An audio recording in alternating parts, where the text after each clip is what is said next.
Good morning दोस्तों। Welcome to project planning academy. दोस्तों, आज का हमारा टॉपिक है 2 वीक्स लुक अहेड प्लान। ये लुक अहेड प्लान क्या होता है उसको आज हम लोग समझेंगे कि रियल मेट्रो प्रोजेक्ट के फॉर्मेट में। ठीक है। हम इस चैनल पर प्लानिंग से रिलेटेड बहुत सारी वीडियोस अपलोड करते हैं, तो अगर आप पहली बार इस चैनल पर आए तो प्लीज़ बाकी और वीडियोस को भी देखें, आपको बहुत अच्छे से सब कुछ चीज़ें समझ में आएंगी। आज हम लोग बात करने वाले हैं लुक अहेड प्लान के बारे में।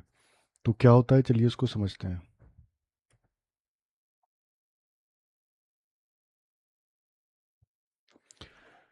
दोस्तों, एक मेट्रो प्रोजेक्ट में जो मास्टर शेड्यूल होता है जिसको हम बेसलाइन बोलते हैं, उसमें बहुत सारी एक्टिविटीज़ होती हैं।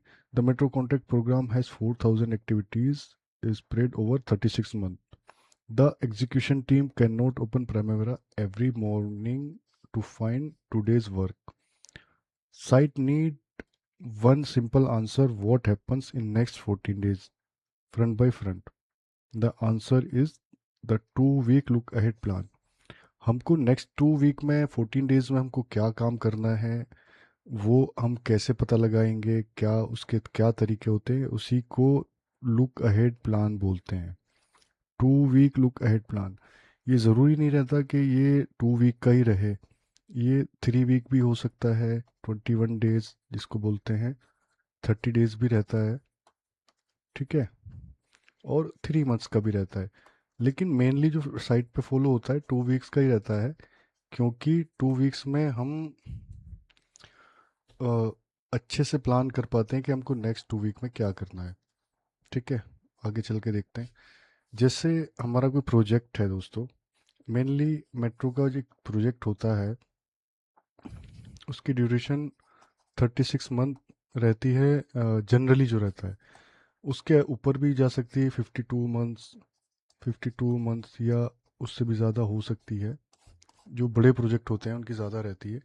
तो 36 मंथ में हमको, जैसे आज 18 जुलाई है, 18 जुलाई को हमको कोई प्रोजेक्ट स्टार्ट करना है 2026 में, और उसकी कंप्लीशन डेट जैसे 19 जुलाई 2029 हो जाएगी, थ्री थ्री ईयर्स के अकॉर्डिंग। तो ज़रूरी नहीं कि वो 3 ईयर्स, मतलब ये 1-2 दिन आगे पीछे हो सकता है। ठीक है। तो हमको क्या करना रहता है, हम जिसको बेसलाइन बोलते हैं, हमको एक डिटेल वर्क प्रोग्राम जिसको DWP भी बोला जाता है या बेसलाइन हम बोल देते हैं, वो हमको क्लाइंट को सबमिट करना रहता है प्रोजेक्ट स्टार्ट होने के बाद। उसका ड्यूरेशन रहता है 45 डेज या 30 डेज, जो भी होता है। तो उसको हम लोग सबमिट करते हैं 36 मंथ का प्लान, और जो क्लाइंट को सबमिट किया जाता है, फिर क्लाइंट अप्रूवल देता है। उसके अप्रूवल के बाद उसी को बेसलाइन बना के हम अपने प्लान को, अपनी प्रोग्रेस को उसके अगेंस्ट में मॉनिटर करते हैं। सपोज मुझे एक प्रोजेक्ट कंप्लीट करना है, तो मैं उसकी पूरा एक प्लान बनाऊंगा कि मैं कब कब क्या एक्टिविटी करने वाला हूँ। ठीक है।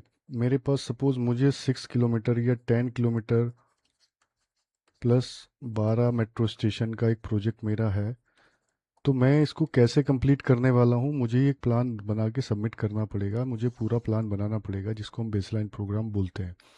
अब क्या होता है कि हम जब साइट पे एक्टिविटी करते हैं, साइट पे जो प्लान करते हैं, तो उसमें हम ये पूरा का पूरा जो हमने प्लान 36 मंथ का हमने सबमिट किया है, उसको तो एक साथ नहीं रख सकते, अपनी टीम को एक साथ नहीं दे सकते। तो हम क्या करते हैं, जैसे हम जब भी हैं तो उसके 2 वीक्स आगे, 2 वीक्स में हम क्या करने वाले हैं, वो हम प्राइमेरा P6 में जब हम प्लान बनाते हैं, तो उसमें फिल्टर का यूज़ करके हम 14 डेज का जो हमारा प्रोग्राम है वो ले लेते हैं। लाइक हमारे पास 40 एक्टिविटी आ गई, तो हम अब उसको प्लान करते हैं कि हमको कौन कौन सी एक्टिविटी अब इस ड्यूरेशन में करनी है।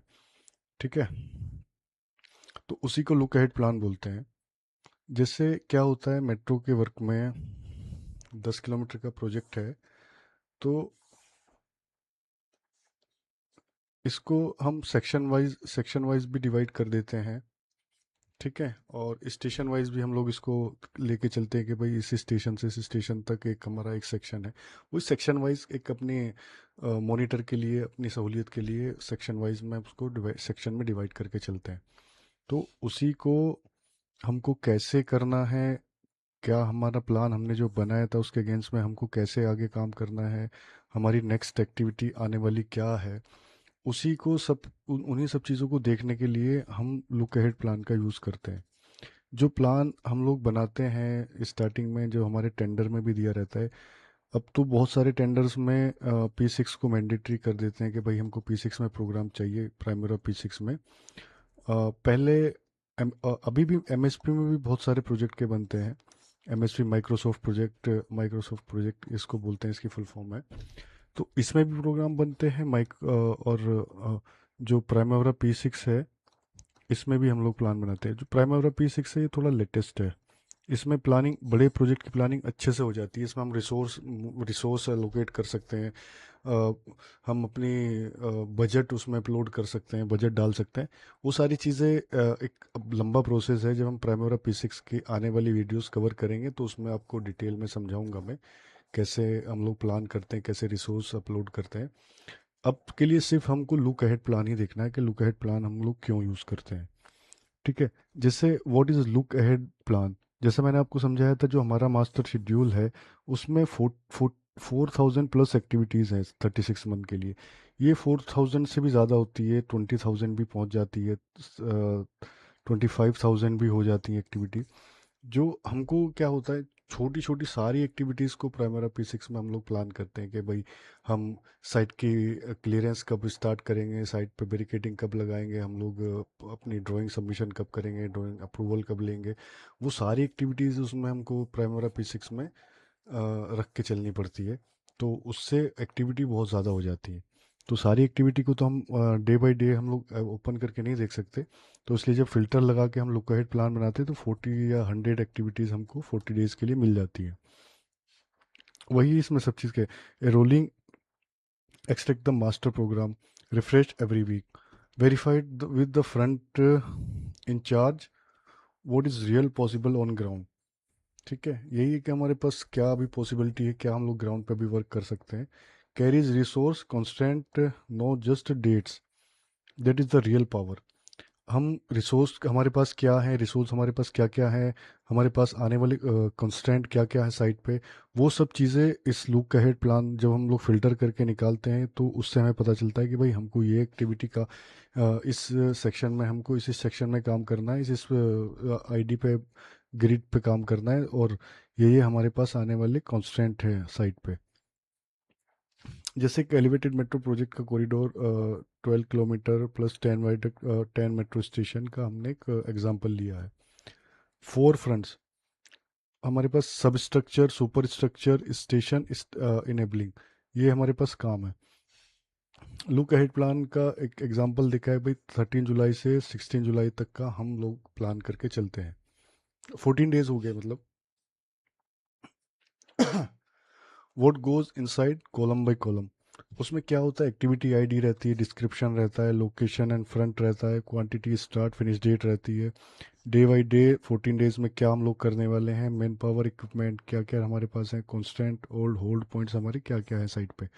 वही सब चीज़ें जो भी हमारे प्रोग्राम में आता है, जो एज पर साइट कंडीशन होती है उसके अकॉर्डिंग हम लोग एडजस्ट करते हैं, उसके अकॉर्डिंग हम प्लान करते हैं। जैसे 14 डेज का मैं प्लान कर रहा हूँ तो मुझे आगे आने वाली जो भी मेरी एक्टिविटीज़ हैं उसमें क्या क्या कॉन्स्टेंट हैं, उनकी ड्राइंग अप्रूव है कि नहीं है, उसमें हमारे पास साइट क्लियरेंस है कि नहीं है, यूटिलिटी हमारी शिफ्ट है कि नहीं है, यूटिलिटी का कोई प्रॉब्लम तो नहीं है।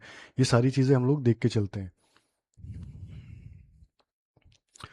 How it is prepared every Friday Saturday, filter, जैसा कि मैंने आपको बताया था, next 14 days from the P6 contract program. ठीक है। Site sit with every front incharge, what is really achievable, अपने जो भी हमारे साइट के इंचार्ज होते हैं, जो सेक्शन इंचार्ज होते हैं, उनके साथ में बैठ के कि हम लोग अभी आगे क्या क्या काम कर सकते हैं। Check constant drawing material, equipment access and NOC, हमारे पास जो हम साइट पे काम करने वाले, हमारे पास एक्सेस है कि नहीं है प्रॉपर, इक्विपमेंट है कि नहीं है, मटेरियल का शॉर्टेज तो नहीं है, ड्राइंग्स हमारे पास अवेलेबल है कि नहीं, क्या क्या कॉन्स्टेंट हो सकते हैं, वो सब हम लोग प्लान करके उनको जो हमारी एक्टिविटी जिस डेट को आने वाली है उससे पहले उसके जो भी कांस्टेंट रहते हैं ड्राइंग्स का, मटेरियल का, इक्विपमेंट का, वो सब हम लोग प्लान करके उस अकॉर्डिंगली उसको एक्टिविटी हमारी डिले ना हो पाए, वो सब प्लान करके चलते हैं। वही एक प्लानिंग मैनेजर, प्लानिंग इंजीनियर की रिस्पॉन्सिबिलिटी होती है।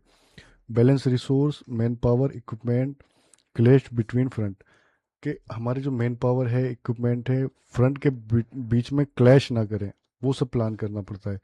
Issue by Saturday every evening, discuss on Monday 10 AM meeting. मतलब हम एवरी सैटरडे अपना 2 वीक्स का जो प्लान है, एवरी मंडे सैटरडे हम लोग सैटरडे इवनिंग को देते हैं कि भाई हम लोगों ने जो प्लान किया है, 2 वीक्स का जो हमारा प्लान है, वो सैटरडे इवनिंग को हम लोग सर्कुलेट करते हैं, और वो मंडे से वो काम होना, मंडे से काम स्टार्ट होता है।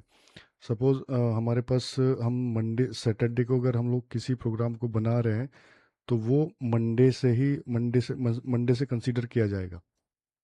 मंडे टू सैटरडे वही वीक का हमारा ड्यूरेशन होता है।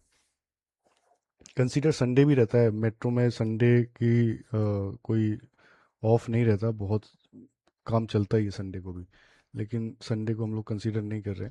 वो एज पर हमारा हमने क्या अपने जो हमारा हमने जो कैलेंडर बनाया था, जो प्राइमरी P6 में हमने कैलेंडर बनाया था, उसके अकॉर्डिंग हमने क्या संडे को वर्किंग लिया है कि नहीं लिया है, उसके अकॉर्डिंग हम लोग चलते हैं आगे।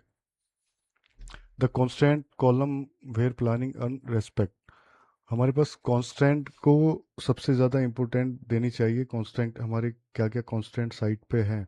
कांस्टेंट क्या होते हैं दोस्तों, जिससे हमारे पास आर ओ डब्ल्यू क्लियर है कि नहीं है। अगर आर ओ डब्ल्यू क्लियर नहीं है तो ये भी एक कांस्टेंट है साइट पे। हमारे पास ड्राइंग अवेलेबल है कि नहीं है, अगर नहीं है तो ये भी एक कांस्टेंट है, तो उसी को कांस्टेंट बोलते हैं।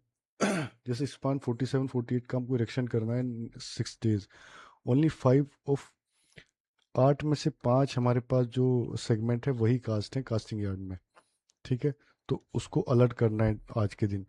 मेनली ऐसा नहीं रहता कि हमको एक वीक, ये कास्टिंग यार्ड जो सेगमेंट है वो 21 डेज जो क्यूरिंग पीरियड होता है उससे पहले कास्ट करके रखने पड़ते हैं। वो इसमें एक फॉर्मेट, बस एक एग्जांपल के तौर पे समझाया।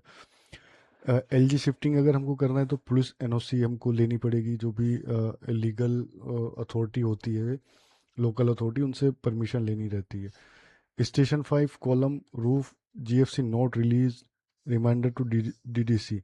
जो डीडीसी क्या होता है, जो हमारी डिज़ाइन एंड ड्राइंग को डिज़ाइन करते हैं, जो थर्ड पार्टी हायर करती कंपनी, उसको डीडीसी बोलते हैं।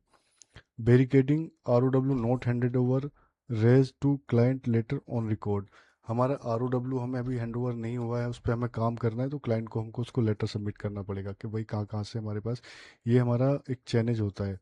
जैसे 7,000 मीटर एक चैनेज है, तो यहाँ मेरे पास 7,000 से 7,020, यानी 20 मीटर का आर ओ डब्ल्यू भी मेरे पास अवेलेबल नहीं है। ऐसा करके एक लेटर सबमिट करते हैं। what how the site uses it all weeks. Monday meeting, every front in charge comments to their rows in front of the PM. P&M team mobilize cranes, shutter trailers as per the equipment column. Stores and casting yard align material segment production to the bars. Daily DPR is checked against the look at plan. मतलब look at plan में जो हमारी weekly meeting होती है, review meeting रहती है, उसके according हमको वीकली जो हमारा प्लान है उसमें हमको क्या क्या रिक्वायरमेंट है, पीएनडम की तरफ से क्या रिसोर्स रिक्वायर है, स्टोर की तरफ से क्या रिसोर्स रिक्वायर्ड है, वो सब मीटिंग में डिस्कस होता है कि भाई मेरे पास मुझे आने वाले उसमें 10 कॉलम कास्ट करने हैं साइट पे, 10 पियर कास्ट करने हैं, तो मुझे क्या क्या रिक्वायरमेंट रहने वाली है, वो सब चीज़ें की प्लानिंग होती है। अब इसका एक डिफरेंस लुक अहेड प्लान में और मास्टर शेड्यूल में क्या क्या डिफरेंस होता है, वही जो मैंने आपको समझाया था। 36 मंथ का मंथ फुल है, और ये नेक्स्ट 14 डेज का रहता है look ahead plan. Master schedule में हमारे पास 4,000 सपोज एक्टिविटी है, तो इसमें हमारे पास 40 एक्टिविटीज़ रहेंगे। यही इसके बारे में डिटेल्स, ऑनर, ऑडियंस, अपडेटेड, ये सारी चीज़ें हैं। For mistake that kill a look ahead plan, direct P6 print out without asking the front look smart fails bye Wednesday. मतलब हमारे पास डायरेक्ट हम लोगों ने P6 का प्रिंट ले लिया, ठीक है, उसका हमने उसको सर्कुलेट नहीं किया या उसके अकॉर्डिंग मीटिंग नहीं की या उसको हमने अपडेट नहीं किया डे बाय डे, तो उसका कोई मतलब नहीं रह जाता लुकआउट प्लान का। प्लान का मतलब जब ही है तभी है जब हम उसको अच्छे से मॉनिटर कर रहे हैं, उस पर मीटिंग्स कर रहे हैं, जो भी हमारी बैकलॉग है उसको हम कवर करते जा रहे हैं, तो मीटिंग्स का तो हमारा जो प्लानिंग है उसका बेनिफिट होता है। ये रिकैप जो हम लोगों ने समझा था वही है, look ahead, carry days, day wise. दोस्तों तो ये था हमारा लुक एट प्लान के बारे में। उम्मीद करता हूँ आपको वीडियो पसंद आई होगी। नेक्स्ट वीडियो हमारी जो रहेगी WPR एंड MPR के बारे में रहेगी। Weekly and monthly reports, progress reports जो हम लोग बनाते हैं, क्लाइंट को सबमिट करते हैं, उसके बारे में हम लोग बात करेंगे। और उसके रियल फॉर्मेट्स, रियल जो हमारे पास वो रहते हैं, इसके एक्सेल फॉर्मेट्स रहते हैं, वो भी मैं आपके साथ शेयर करूंगा। और कमेंट करना, मैं सोच रहा था DPR के लिए अलग वीडियो बनाने के लिए, क्योंकि DPR एक बहुत इंपॉर्टेंट फॉर्मेट होता है। या तो मैं इसको साथ, इनको तीनों को साथ में क्लैप करके बनाऊंगा, या फिर DPR की अलग से एक वीडियो बनाऊंगा। तो दोस्तों मैं ये पूरी सीरीज़ मेट्रो कंस्ट्रक्शन के ऊपर बना रहा हूँ, लेकिन मैं जानता हूँ कि हम लोग ये समझते हैं ये मेट्रो के है, लेकिन ये एक प्लानिंग है। प्लानिंग मेट्रो की हो, बिल्डिंग वर्क्स की हो, या किसी और चीज़ की, तो प्लानिंग का प्रोसेस सेम ही रहता है। ओनली हम लोग जो डेमो लेके चल रहे हैं वो मेट्रो प्रोजेक्ट का लेके चल रहे हैं। ठीक है, तो थैंक यू दोस्तों, जय हिंद।